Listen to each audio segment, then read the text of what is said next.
Disaster Planning and Response Art Rescue is a first responder for the world of art, providing planning, packing, evacuation, conservation, and storage for all your treasured possessions.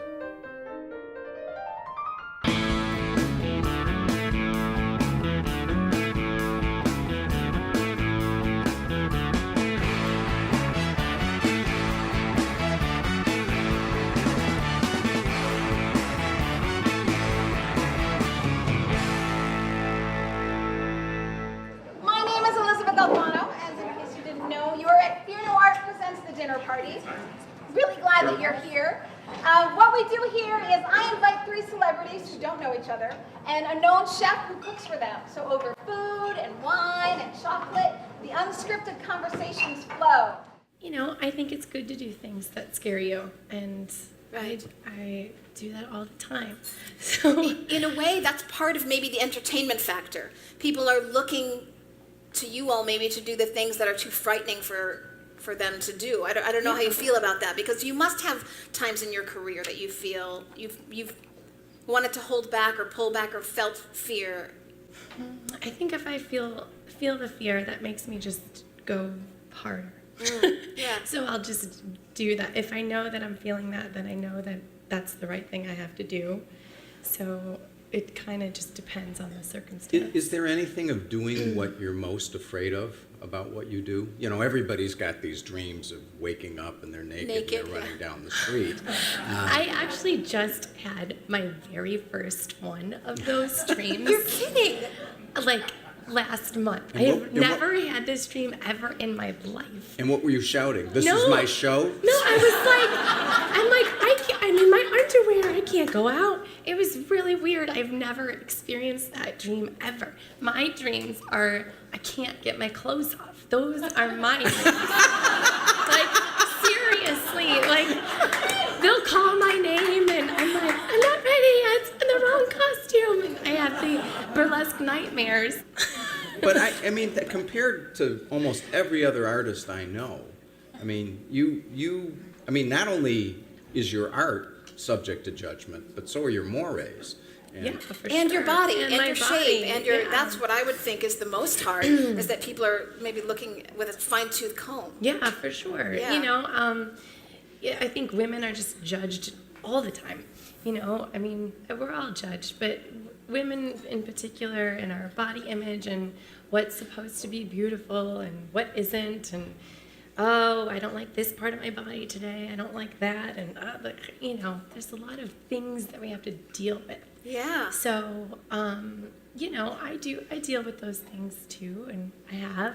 I just kind of put a middle finger up to Well, it. yeah, the middle finger, right. It seems to me that the It's very burlesque scene punk. in Chicago is very punk right now. It's very Because it's a punk. lot of women who are very brave, and they're not perfect bodies. They are not these airbrushed images that we're fed by this sexist universe. You're getting up and you're expressing yourself and saying, I'm not perfect, I'm having fun. Yeah. Do you ever run into that with fear of what you're working on, or fear is maybe not the right word, but self-doubt, which is usually what plagues people.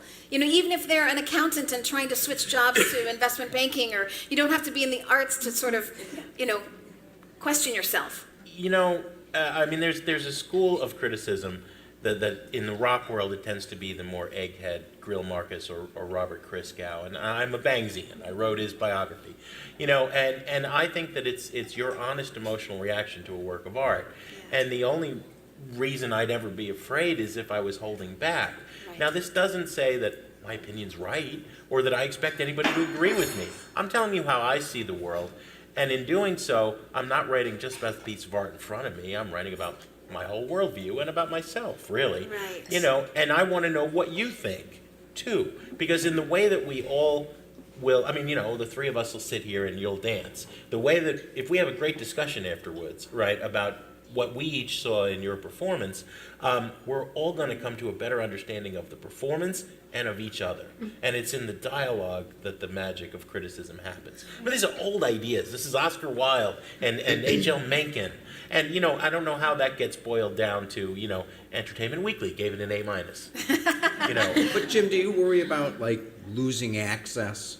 I mean, you mentioned Cameron Crowe. I'm Yeah. sure there's hundreds of people in the music industry that Who you won't do. talk to me. That's the question. I That's the don't, question. Who cares? Who cares? Famously, years ago, Billy Corgan banned me from reviewing the Smashing Pumpkins, and they were debuting all of their second album or third album, Siamese Dream, playing it live at Doubledore before they recorded it.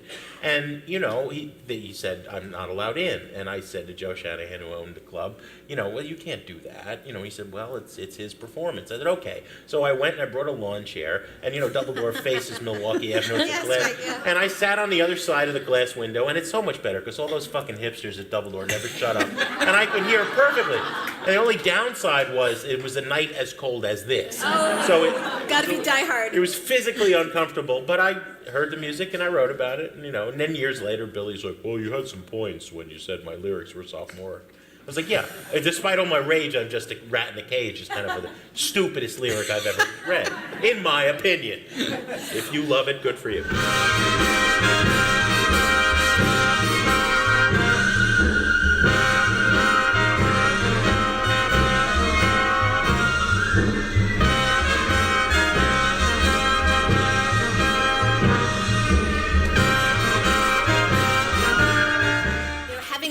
Done this now for so many years and put out so many books. Is there anything in particular that you learned over the years that you would share that really is sort of your touchstone? Well, I mean, people who want to write have to understand that writers write. They don't just think about it, they don't talk about it, or merely talk about it. They don't just take classes, they Yes. don't hang around in bars with writers. Yes. They write. And anybody who puts his or her rear end in a chair and puts words on paper is a writer, and the people who don't are not. Yeah, there's no way around the work for writers, that's for sure. Is there anything that you guys have learned over the years that you would share as like, okay, after being in it for so many years, what's your touchstone that you go to? You have to enjoy it, otherwise get out. Yes, right. Yes. Rock and roll, I think, is lousy with bands at the moment, and the same is true of rock critics. The median age of the Rolling Stones today is 72. Incredible, yes.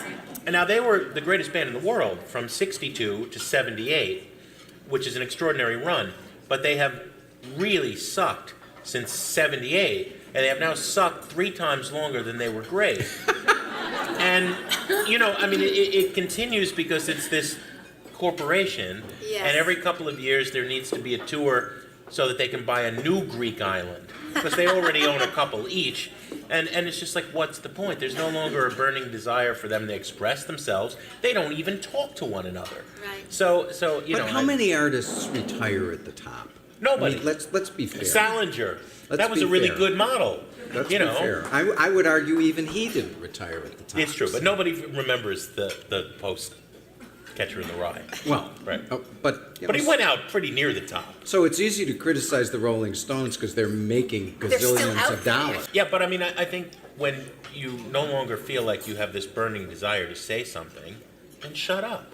I'm tired of being told what you think, tired of being told what to do, tired of fucking phonies that try, I'm tired of you. Alright, no, Mr. Suit. No, Mr. Suit. Yep. So I have a tweet for Scott, actually, and this person is going to win a signed book by Scott himself. We'll have it for you right after the show, and he is free to sign. And it's from Summer McGee, PhD. Do you have a fun way of dealing with or getting rid of writer's block? Usually I read what I've already written, but that's very hard at the beginning of a book because there's nothing there. So the beginning is hard. But you have to stay in the chair. And you don't have to stay there for 4 hours. It's not work release. But you do need to give yourself a chance to write and to think. So what happens when you sit at the table and nothing comes? Well, this is one of the advantages of being older and having been through, virtually everything as a writer, which is I get up. It's I don't need to escape, my guilt. I get up and I know that tomorrow is likely to be better. There's a wonderful quote that I love from Isabel Allende, who says, "I show up, I show up. And at some point, the muse shows up too. Right. So I guess if you just keep going back to that desk, at some time it's going to go your way. Right. In theory. Maria had invited Tim's mother and his 3 step siblings every year at Christmas, and they came, but Tim had no feeling for them. Instead, he regarded himself as blessed to have his wife, his daughters, and his brother. He had people to love who, best of all, loved him too. He didn't feel it made sense to waste the energy on relationships that would only pull him under some emotional waterfall in which he'd never catch his breath. My initial reaction to that is so much thought must go in before you even hit the page because you're working on these character developments. Is that true? There's a lot of writing that goes on before, and in the case of Tim Brodie, as I said, he's the character who ran away with the novel, and I wrote reams about him that I ultimately cut from the book Didn't use. just because I liked it. But that particular story was actually based on an anecdote I heard from a very old man in Arizona, and he'd ended up being deposited in an orphanage. So you end up reusing things that you hear along the way throughout your life. Right. Never tell your secrets to a writer. True enough.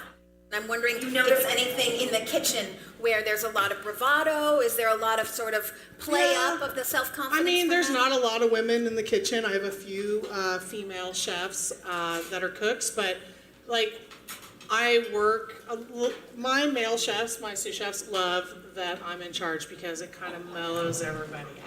Right? Women in the kitchen kind of mellow things out, and it's Nice. all my best friends are men, and I get along better with men. All my best friends are men. Bossy. Hey Heather, I got a question Yeah. for you. So I'm fascinated about, chefs are the new rock stars. Yes, right? absolutely. Okay, but in my experience, the couple of dozen Chicago chefs I've met, there's 2 kinds, right? Yeah. There's the ones who are not looking for the spotlight. They're Right. cooking, all right? They're working hard.